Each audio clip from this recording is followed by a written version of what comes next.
पाठ परिचय।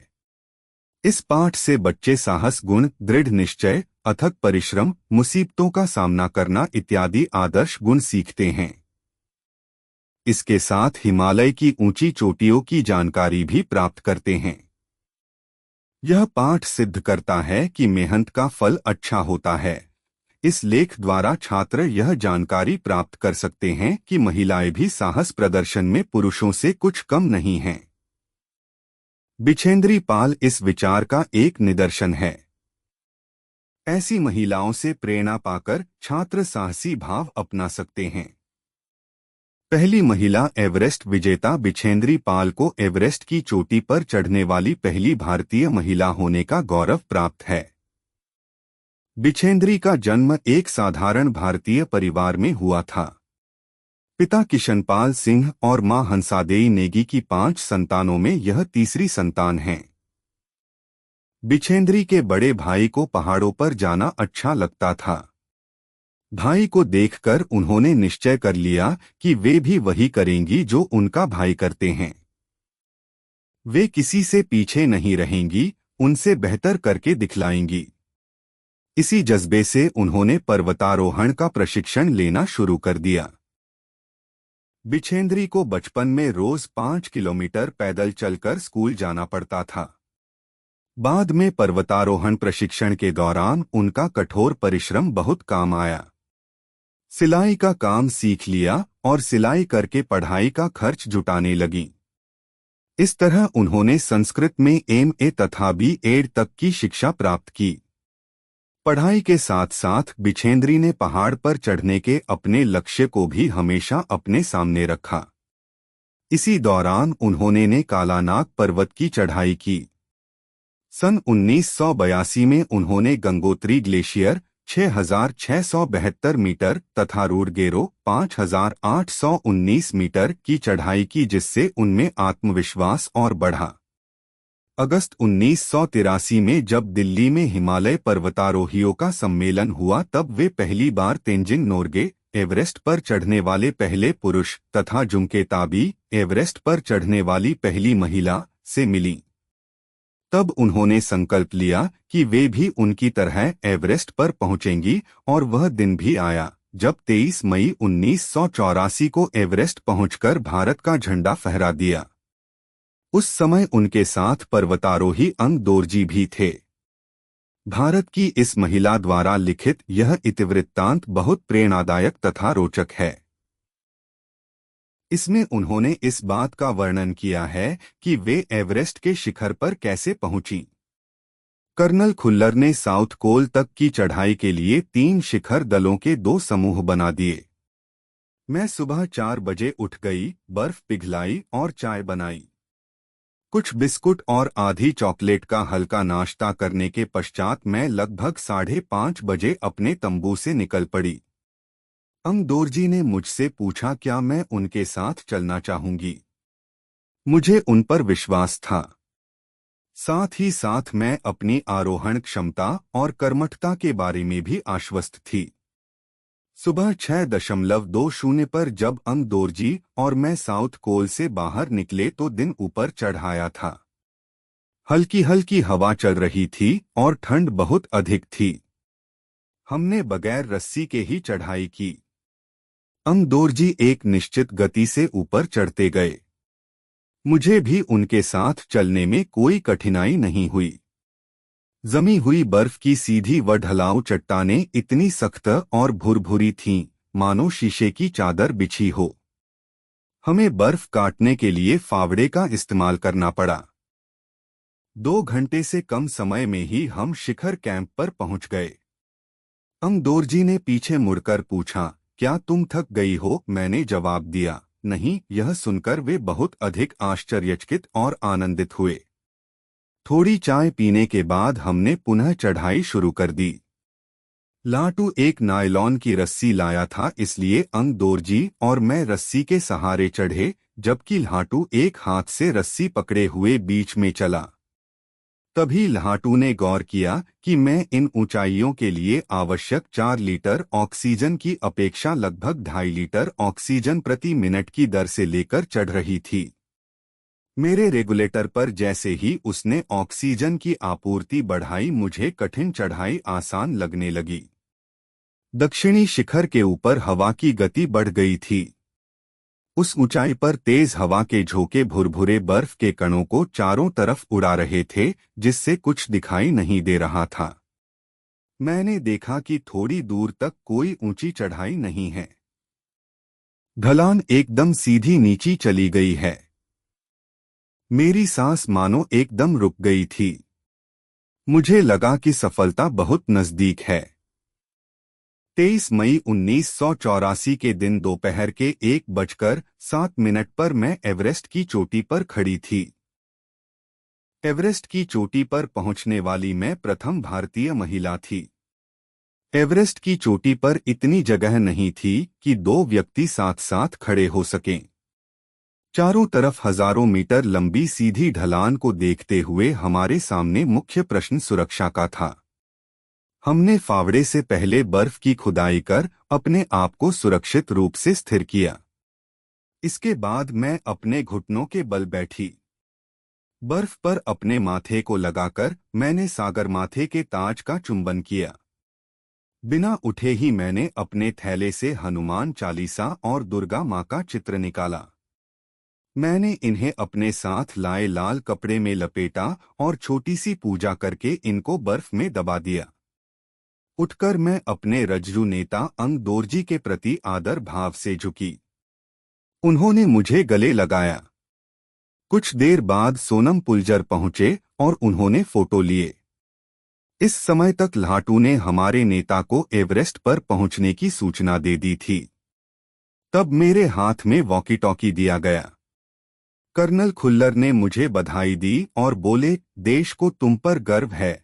हमने शिखर पर 43 मिनट व्यतीत किए और अपनी वापसी यात्रा 1:55 पर आरंभ की। अंगदोरजी और मैं साउथ कोल पर साया 5 बजे तक पहुंच गए। सबने साउथ कोल से शिखर तक और वापस साउथ कोल तक की यात्रा चोटी पर रुकने सहित पूरे 10 घंटे 40 मिनट के अंदर पूरी करने पर बधाई दी। मैं जब तंबू में घुस रही थी, मैंने मेजर कुमार को कर्नल खुल्लर से वायरलेस पर बात करते सुना। आप विश्वास करें या न करें श्रीमान, बिछेंद्री पाल केवल 3 घंटे में ही वापस आ गई है और वह उतनी ही चुस्त दिख रही है जितनी वह आज सुबह चढ़ाई शुरू करने से पहले थी। मुझे पर्वतारोहण में श्रेष्ठता के लिए भारतीय पर्वतारोहण संघ का प्रतिष्ठित स्वर्ण पदक तथा अन्य अनेक सम्मान और पुरस्कार प्रदान किए गए। पद्मश्री और प्रतिष्ठित अर्जुन पुरस्कार की घोषणा की गई। सबके आकर्षण और सम्मान का केंद्र होना मुझे बहुत अच्छा लगा। इस तरह बिछेंद्री को एवरेस्ट पर पहुंचने वाली पहली भारतीय महिला होने का गौरव प्राप्त हुआ।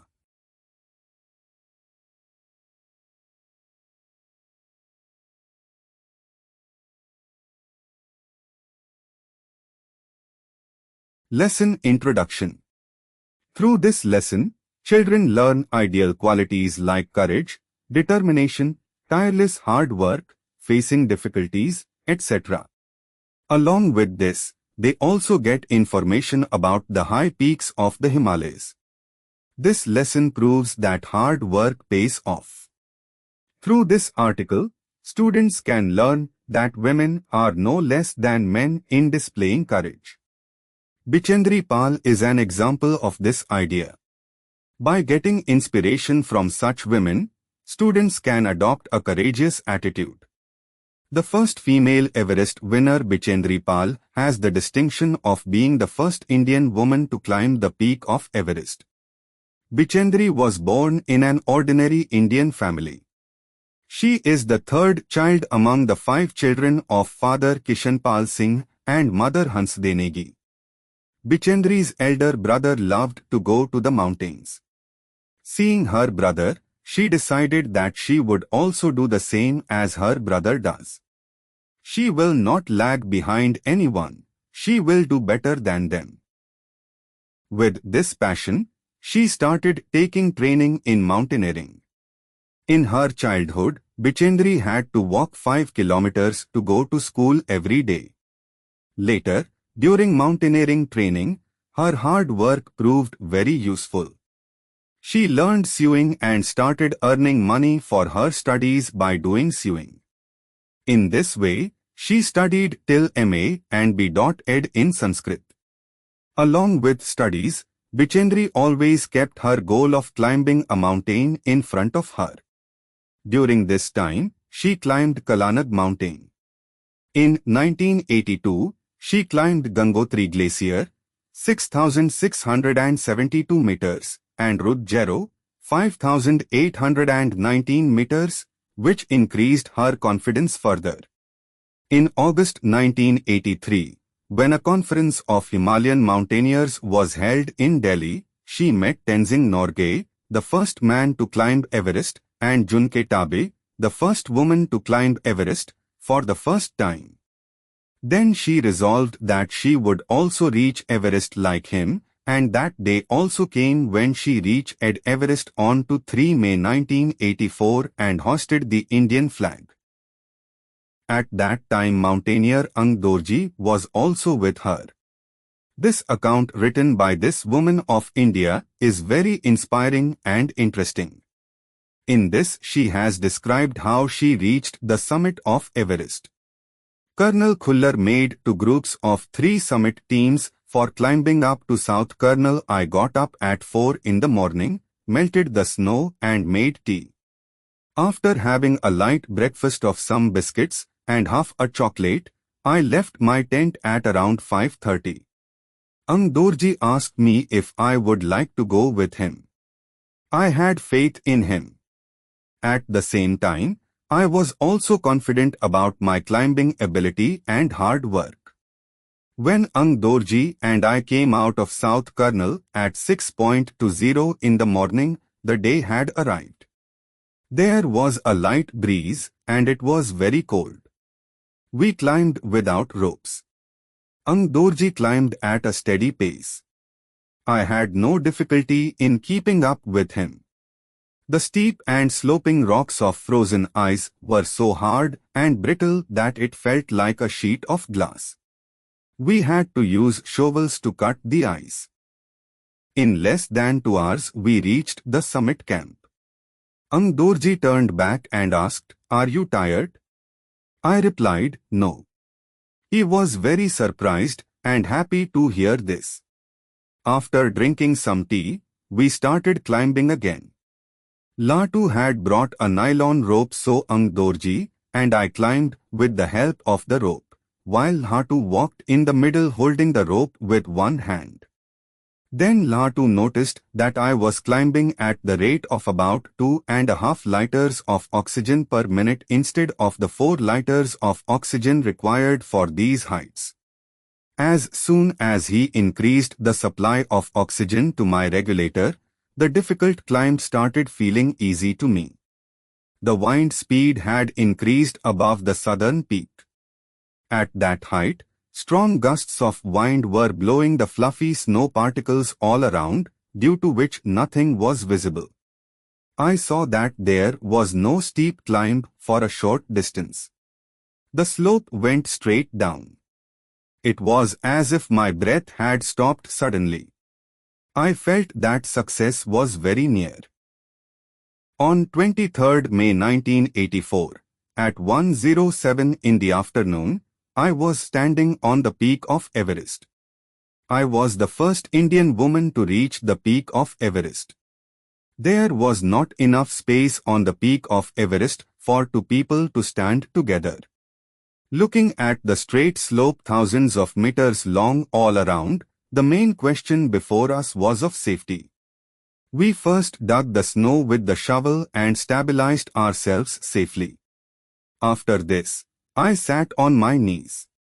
I put my forehead on the snow and kissed the crown of Sagarmatha. Without getting up, I took out Hanuman Chalisa and a picture of Durgama from my bag. I wrapped them in the red cloth I had brought with me, and after performing a small puja, buried them in the snow. Getting up, I bowed in respect to my rope leader Ang Dorji. He hugged me. After some time Sonam Puljar arrived and took photos. By this time Lahatu had informed our leader about reaching Everest. Then a walkie-talkie was given to me. Colonel Khullar congratulated me and said, "The country is proud of you."